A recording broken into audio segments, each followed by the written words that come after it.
with the recording thing. Okay. There we go. So hello, good afternoon, guys. So today we're going to go over Prep, which is the series, which is a condensed version of upper topping and also 4 and 2. We're going to start with Prep because it will lead on nicely from the upper topping classes that we looked at the other day, and hopefully I can help you understand how to teach this book. So Prep is designed as a way to get students who are in grade 6 ready for 4 and 2 classes. It's sort of a very condensed version of the upper topping classes that we already have discussed last session. So I'm just going to open one of the books because that's going to be important and it'll allow me to demonstrate why we need to cover this. So I'm going to open Blue SB3. Give me a second just to copy this down.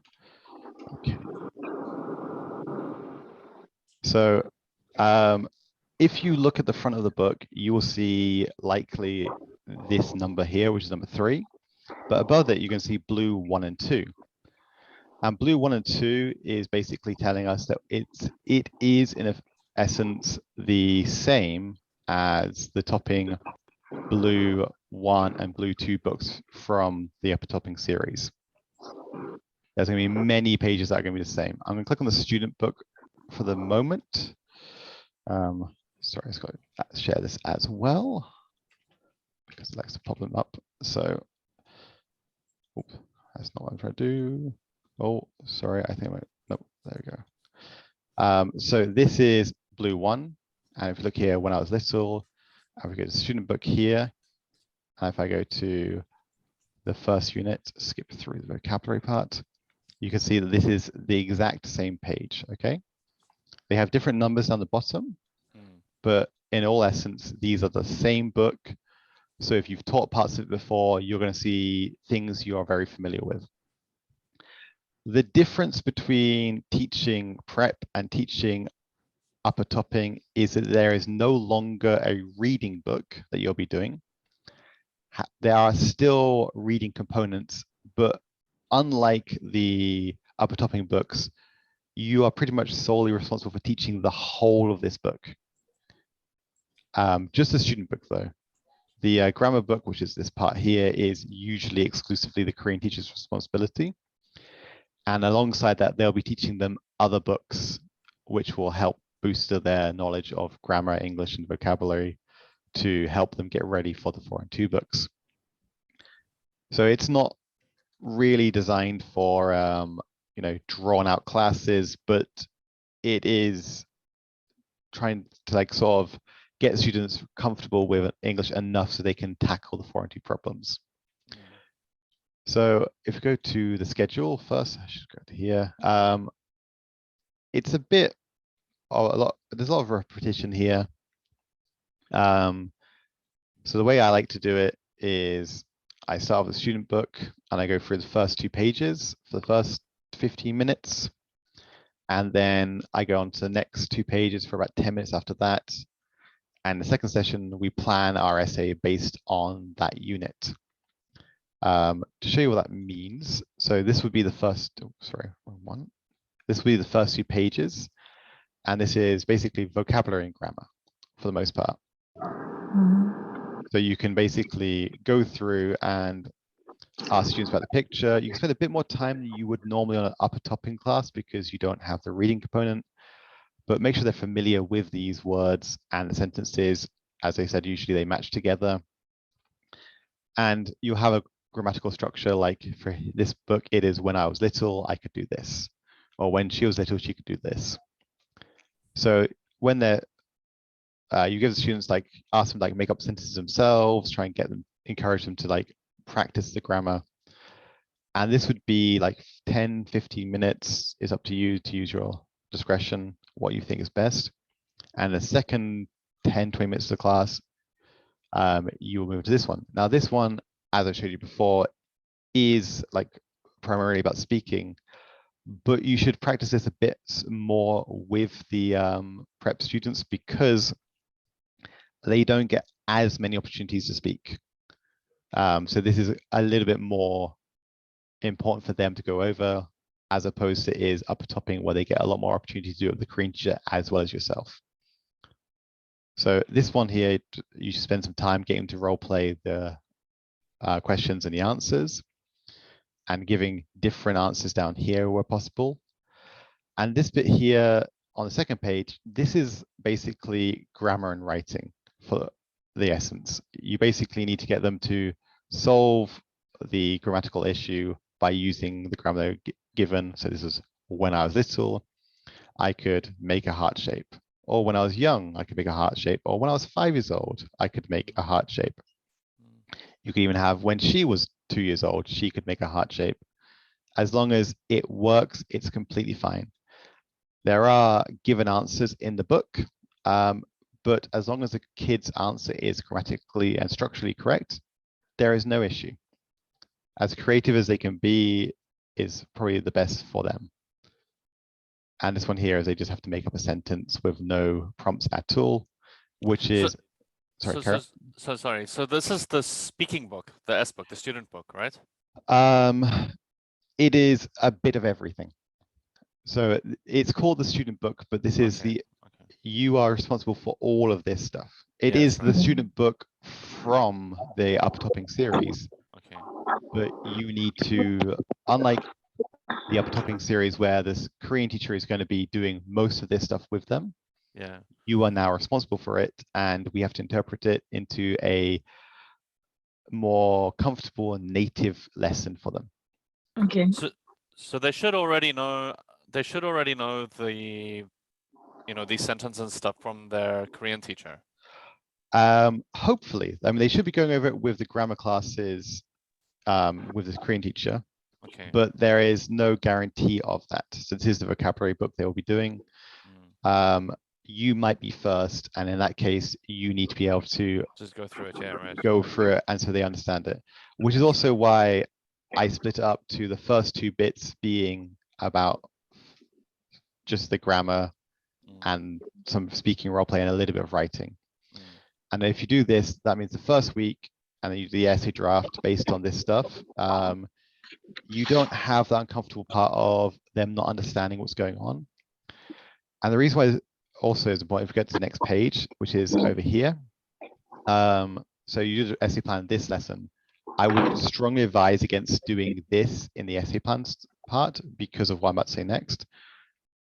Try and do something that's going to pad the time out, because the following week, you have to do these 2 bits here. This is a listening component, and this is a reading component. And the reading component can be very challenging to the students. Usually the Korean teacher goes through it with them in the upper topping series, and they have to really understand this a lot better.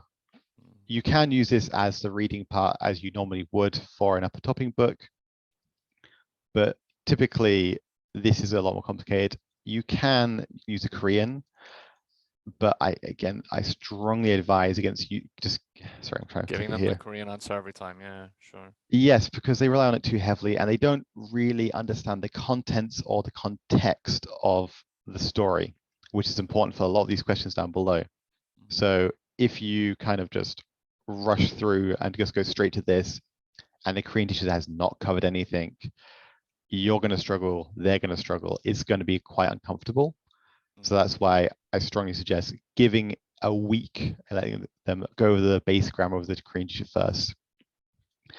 But on this left page, which is what you should be doing first on the second week, it's very simple. You have an MP3 track here, and it's going to give you this script, which is going to be spoken. Again, if you would like to, you can freeze your screen and basically read these out so the students can't see it. So you know the correct answer is, but you can say, A, when I was little, I couldn't take a shower. B, when I was little, I could swim in the pool. C, when I was little, I could dive into the pool.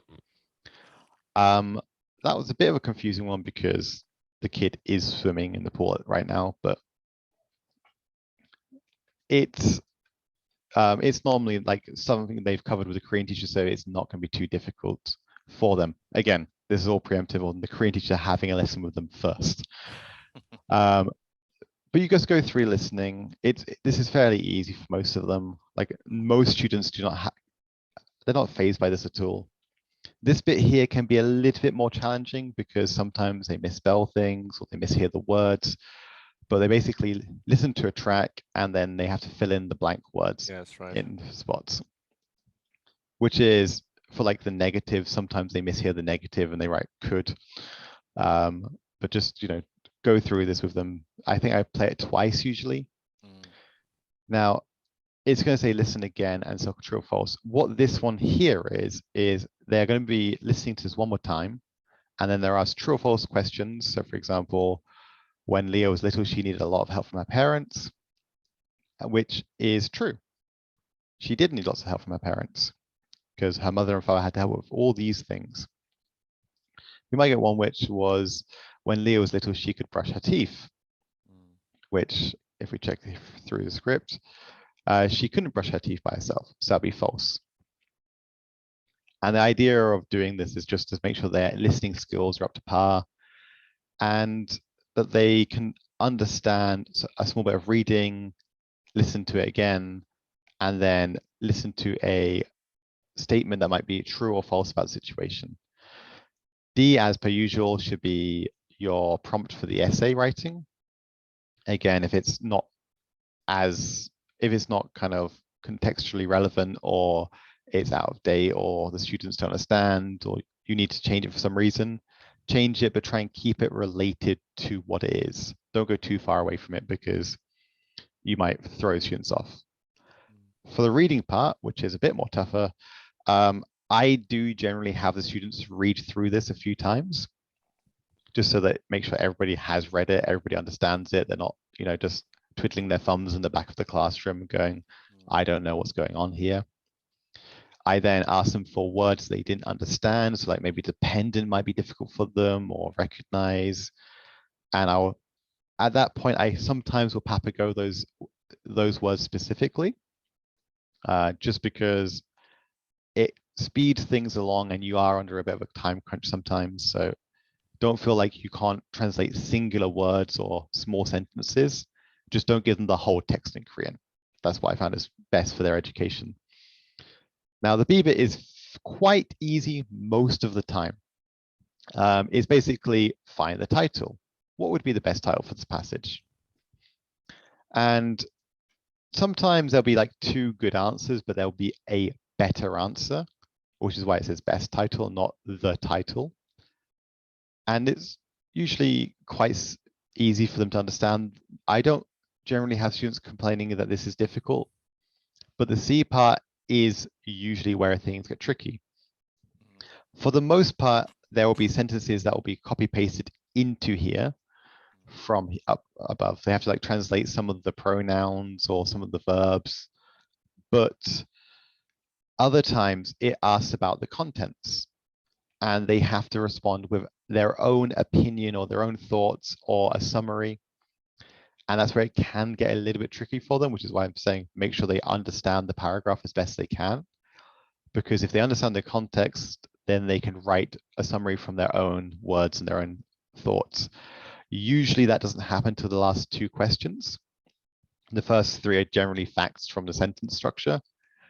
And when that's done, you'll be able to go through these questions here.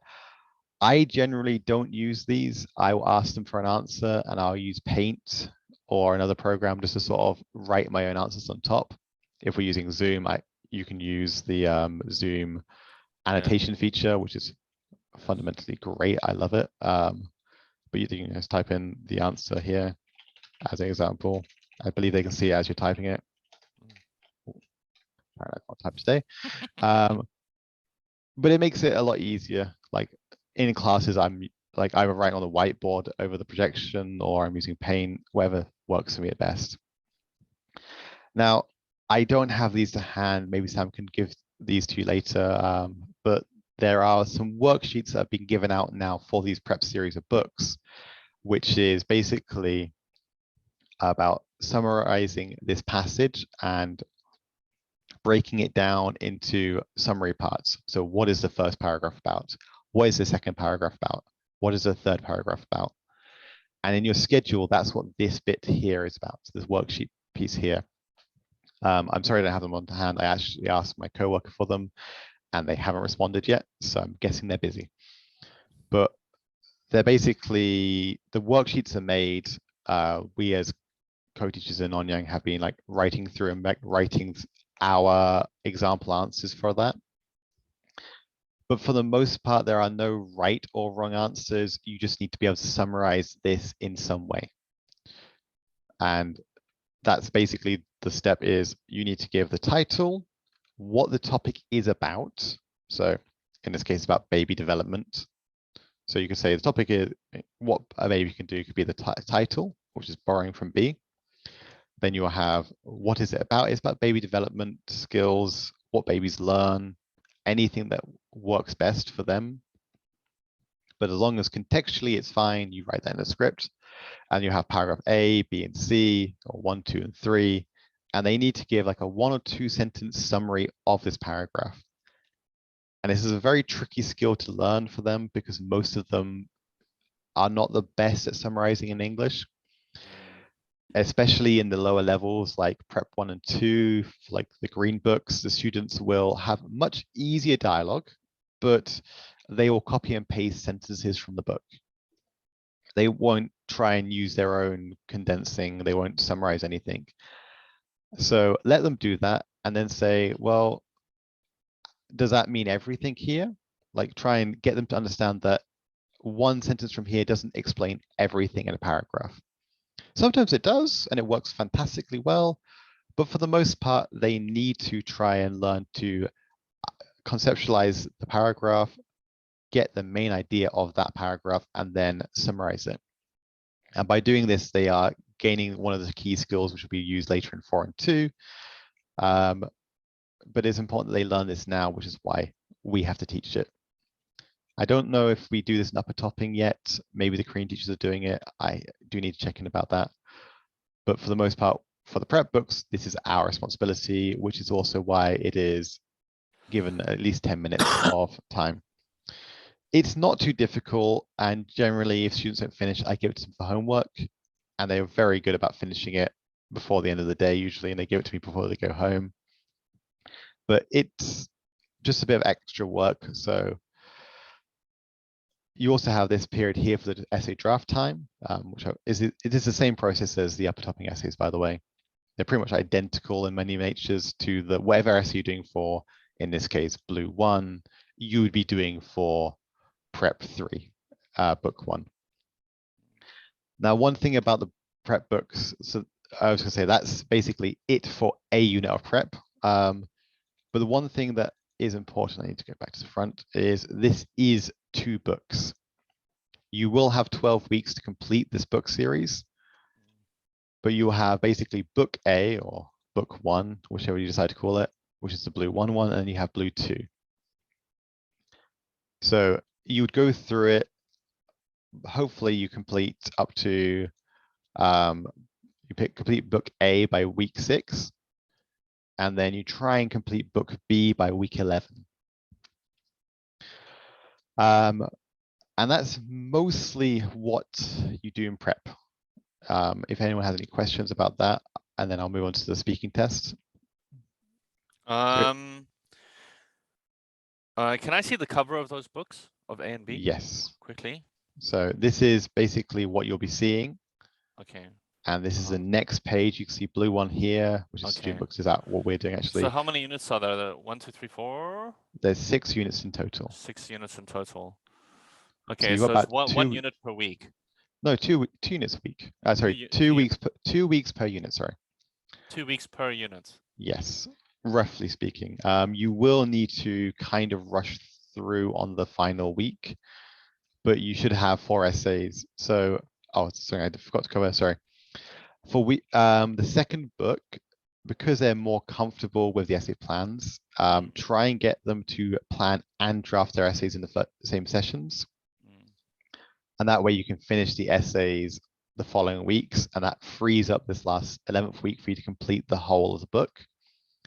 So you've got your 4 essays done, 2 essays per book, and then you've got a whole week a whole lesson for the speaking test, which is important for prep. Sorry, but it's 1 unit every 2 weeks. Correct. Okay. Now I'm with you. Okay. So on the 12th week, 6 units. So how do you get through one book in 6 weeks? the If there's first 6 units book and we're I only doing- space out very evenly. So you're doing 1 unit here, 1 unit here, 1 unit here. Okay. For the second book, It's is it 6 units total over the 2 books. correct? Okay. I thought you meant like book A had 6 units. So I was like, Oh, no, what? no, no, no. There is 6 units in here, but they are the same unit. It's just this is the vocabulary book that the Korean teacher will be teaching. It's the Okay, same, okay. technically the same contents in terms of Yes, grammatical stress right. Yes, I and see. vocabulary. Yes. Do you have a question, Divine? No? Okay. So week 12 is the speaking test. Now, the reason why I've dedicated the whole lesson to speaking tests here and essay finishing is that sometimes students don't finish the essays in these parts here for like week 8 and week 10. And generally speaking, these speaking tests are combined version of, in this case, Blue 1 and Blue 2's speaking tests. So they're going to be a bit longer than you usually would. So you're going to have about maybe 2 to 3 minutes instead of a 1.5 to 2 minute average. And because of that, there's more chances of mistakes being made. And you also generally have larger classes of prep students. Like I think most of my prep classes are between 6 to 8 students each. I don't think we have less than that in a class right now. So in this situation, you would want to give it as much time as you can to the speaking test. Again, it is the same contents as you have done previously in upper topping. It's just you have to double down that. My suggestion, though, is that I'm going to go back to the front of the book, that you pick maybe 2 questions from each unit, sorry, like so 2, 2, 2, and then 2, 2, 2. And that way you have 12 unique questions from both books in its entirety, as opposed to having, I think usually I have 9 per book, so you'd have 18. I would do this just because it would make your lives easier when it comes to the length of the test being a bit too long. Like I think 3 minutes is like the maximum length you should have for any video you do for TOEPLUS for uploading to Band, just because you then have to go back and you have to grade it, and you have to make sure the quality is good before you upload to the Band. And if they're like all 5 minutes long each, you're going to be spending a lot of your free time going through and doing that. It can build up quickly. It will snowball very quickly. So because of that, try to avoid letting that happen. Also, it's a bit much for students because a lot of them, like, they start forgetting what happened in Blue 1 very quickly by the time they get to Blue 2. I did experiment by having the speaking test for book 1 on week 6, but it just doesn't look right when you have 2 videos, and Band is limited to, I think, 10 videos per post. So we'd have to making 2 individual posts, which would be a bit weird because they've not actually finished the book. So it's a bit, I mean, if you want to do some video editing, you can definitely do that. But you can also use this time here to review the speaking test or the earlier units as well. You have a lot of time to get this done, but I strongly recommend dedicating the last lesson of, like, the last week's lesson to the speaking test, and just basically finishing up anything. It's not, I've never found like that uncomfortable to do. Most of the time you finish with like 10-20 minutes to spare, and you get to have some like wind down time with students, congratulate them on doing really well, and you get to like do some activity that's fun for everyone. And it's great, you know, finish to the book. But do give yourself time. It's what's most important. Always give yourself enough time to complete everything you need to do. And I don't think you guys will have an issue with this. This is not as condensed as like the lower topping, for example, where you've got a lot to do and not very much time to do it. The worksheets can be removed in lieu of other things if you need to. You can just give them as homework. But I personally think it's a really useful skill to go over them with the students, because summary skills is something that you just really should learn how to do. And I feel like it comes better from a native than a Korean teacher. Not to say that Korean teachers cannot do it. They are very competent most of the time, and they are very able to do it. But there's just some things that we know that they don't. And it's just those small things when you're summarizing things that we can just pick up on that maybe a second language learner may miss. But that concludes basically what you would be doing for prep in a nutshell. And if you're both happy, I'll move on to 4 and 2, which is a bit more complex. Yeah, I think I'm pretty happy. I'm a little worried that I'm not going to remember which parts of the book are my responsibility, you know. Well, the good news is it is literally all of the student things. So it's, if you go to the front of the book, the true front, where is it gone? It is the student book. Anything that's a student book is yours. Okay. Anything that's vocabulary is not yours. Okay. And okay, good. Right. Okay, got you. It's a lot easier when you start teaching it, I promise. Yeah, okay. You're like, sorry, you were flipping between pages, so I was just like, wait, sorry. A here, A there. No, it makes total sense you were doing that. I just my just process. Just to show you, and one initial note, if you have some free time, go over these words with the students. It will make the world of difference, and your Korean teacher will be very thankful, because they spend a lot of time trying to hammer these words into the students so they remember what they are and what they mean. But if you can add some little bit of time just doing these, you'll you are helping your co-teachers out, and it's just a great thing to do, helpful thing to do as well. But for the most part, this book is not yours. You don't need to touch it. Don't worry about it. Just focus on student book.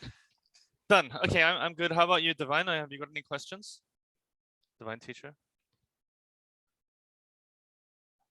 Check the chat in case she's messaging there. Nope. Okay. All right.